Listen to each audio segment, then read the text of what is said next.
Movie के शुरू में हम विल कॉल्सन नाम के एक आदमी को देखते हैं जो साउदर्न पेंसिल्वेनिया के ब्रूस्टर यार्ड में एज अ कंडक्टर ज्वाइन करता है।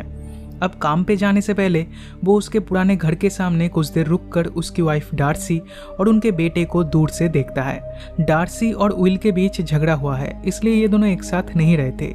विल डार्सी को कॉल करता है पर डार्सी कॉल रिसीव नहीं करती।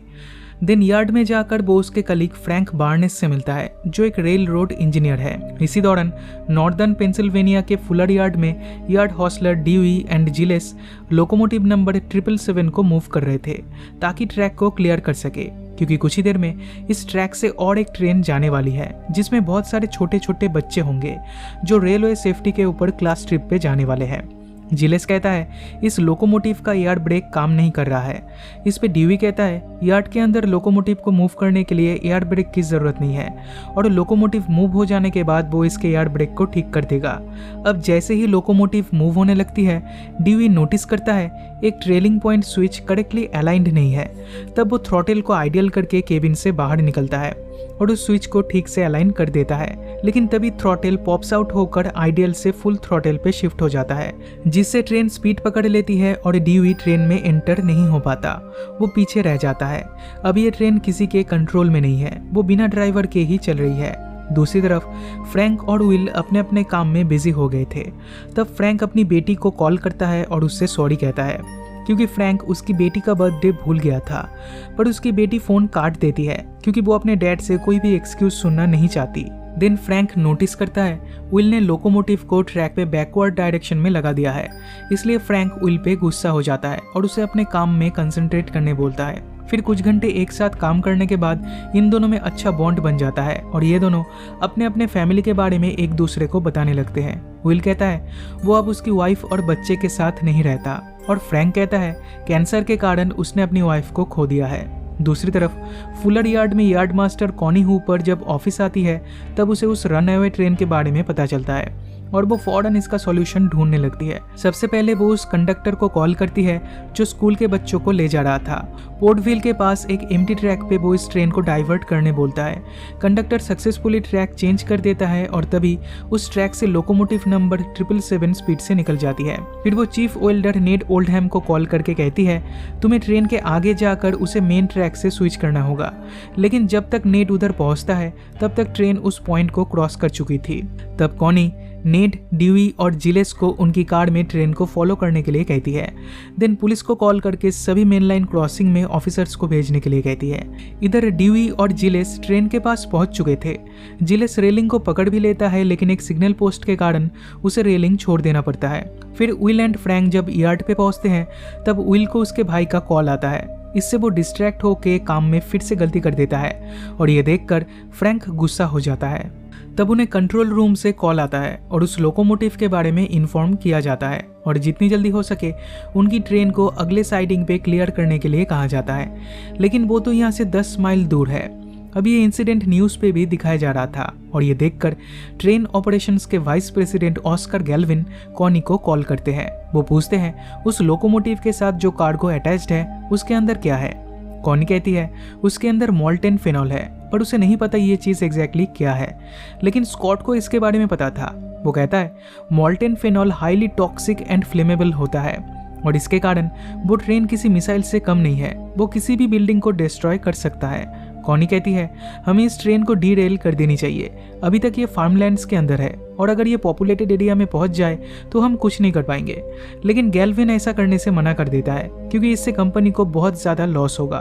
उसे लगता है अभी भी वो लोग इस ट्रेन को रोक सकते हैं। इसी दौरान एक मेन लाइन क्रॉसिंग पे पुलिस वाले एक ट्रक को रोकने की कोशिश करते हैं, पर ड्राइवर को वो दिखाई नहीं देता और वो जाके एक दूसरे ट्रक को ठोक देता है और इससे वो ट्रक रेल लाइन के ऊपर चला जाता है और इसी लाइन पे वो रन अवे ट्रेन भी आ रही होती है। अब इस ट्रक में बहुत सारे हॉर्स थे। ओनर्स भागते हुए उधर जाते हैं और हॉर्स को बाहर निकालने की कोशिश करते हैं, लेकिन ये हॉर्स बहुत ज़्यादा डरे हुए थे तो इन्हें बाहर लाने में काफ़ी प्रॉब्लम होती है।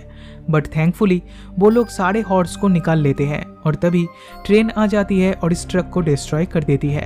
इसी दौरान फ्रैंक मेन ऑफिस में कॉल करके कहता है नेक्स्ट साइडिंग पे ट्रेन को वो क्लियर नहीं कर सकता because they are pulling extra cars, तो ये ट्रेन उस ट्रैक पे फिट नहीं आएगी। अब कोई ऑप्शन ना होने के कारण फ्रैंक इस ट्रेन को मेन ट्रैक पे ही रखता है, जिससे कभी ना कभी उनकी ट्रेन उस रनअवे ट्रेन से क्रैश कर जाएगी। प्रेसिडेंट ऑफ AWVR और अदर डायरेक्टर्स के साथ मीटिंग करने के बाद गैल्विन कॉनी को उनके प्लान के बारे में बताता है।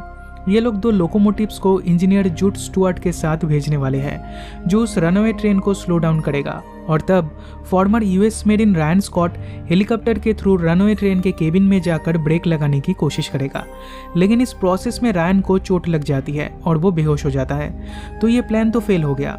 अब अगले प्लान में जूड रनवे ट्रेन को गाइड करते हुए साइडिंग में ले जाने की कोशिश करता है, लेकिन वो रनवे ट्रेन इतना ज़्यादा हेवी और फास्ट मूव कर रहा था कि वो बहुत ही आसानी से उन 2 लोकोमोटिव को पुश करके ट्रैक से बाहर फेंक देता है।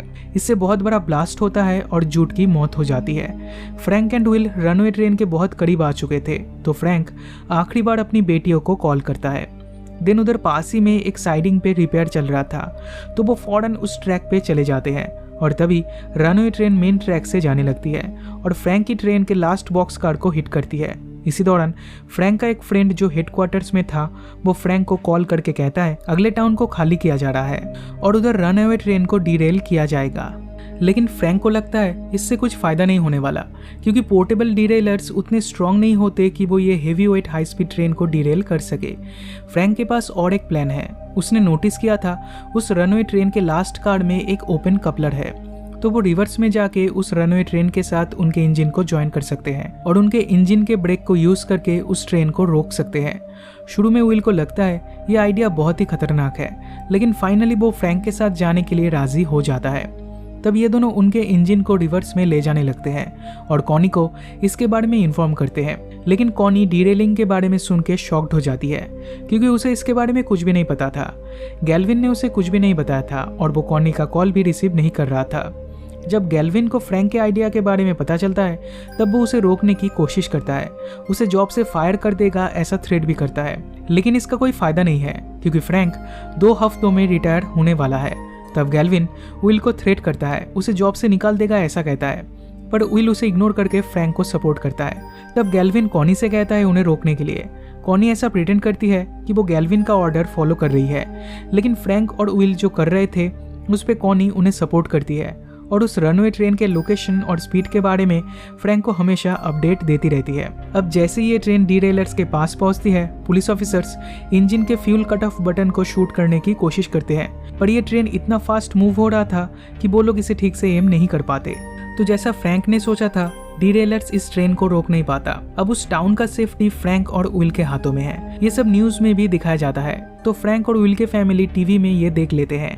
इस टाइम नेड पुलिस को लेकर ट्रेन को फॉलो करता है और कॉनी वार्नर से फ्रैंक की बात करवाता है।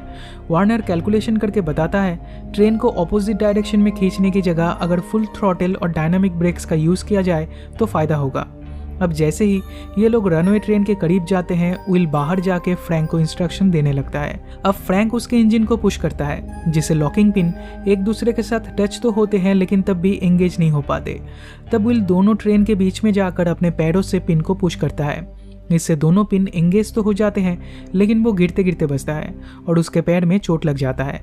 देन जब वो केबिन में वापस आता है, तब फ्रैंक उसे कुछ टेप देता है बैंडेज करने के लिए। अब कुछ ही देर में ये लोग स्ट्रैटन कार्फ के पास पहुंचने वाले हैं, तो वार्नर जैसे बताया था उस टेक्निक का यूज करके फ्रैंक ट्रेन को रोकने की कोशिश करता है। वो उस ट्रेन को थोड़ा सा स्लो डाउन तो कर देता है, लेकिन रनवे ट्रेन की स्पीड और वेट बहुत ज्यादा होने के कारण वो उनके इंजन को खींचने लगता है। तब विल कहता है उन्हें सभी कार के हैंड ब्रेक्स को एंगेज कर देना चाहिए। अब क्योंकि उसके पैर में चोट लगा था, तो फ्रैंक विल को डायनामिक ब्रेक्स और थ्रॉटल को कंट्रोल करने बोलकर खुद ईच एंड एवरी कार में जाकर हैंड ब्रेक्स को एक्टिवेट करने लगता है, लेकिन इससे भी कुछ फायदा नहीं होता। तब वो डिसाइड करते हैं कि इंडिपेंडेंट एयर ब्रेक का यूज करेंगे आने वाले कर्व से ट्रेन को बचाने के लिए। तो फ्रैंक विल को वॉकी टॉकी के थ्रू गाइड करता है और इन दोनों की कंबाइंड एफर्ट से ट्रेन कर्व में से सक्सेसफुली गुजर जाती है और ज्यादा डैमेज भी नहीं होता। इसके बाद फ्रैंक इस ट्रेन के इंजन की तरफ जाने लगता है, पर यह लास्ट गैप बहुत ही ज्यादा था, तो वो जंप नहीं कर पाता। फ्रैंक एंड विल सोचते हैं उनके पास और कोई ऑप्शन नहीं बचा, वो गिव अप कर देते हैं। पर तभी नेड उसकी कार लेकर इधर आ जाता है। विल तब उसकी कार में बैठकर इस ट्रेन के इंजन तक पहुंच जाता है और ब्रेक लगाकर ट्रेन को रोक देता है। इसी दौरान इधर पैरामेडिक्स वाले भी आ जाते हैं और विल का ट्रीटमेंट करते हैं। विल की वाइफ, उसका बेटा और फ्रैंक की बेटी अभी इधर मौजूद थी। कॉनी पर्सनली खुद आती है इन दोनों को कॉन्ग्रेचुलेट करने। अब फ्रैंक को उसका जॉब वापस मिल जाता है विथ प्रमोशन। विल और उसकी वाइफ के बीच रिलेशन फिर से ठीक हो जाते हैं। कॉनी को प्रमोट करके वाइस प्रेसिडेंट बना दिया जाता है और इसी के साथ ये मूवी यहीं पे खत्म हो जाती है।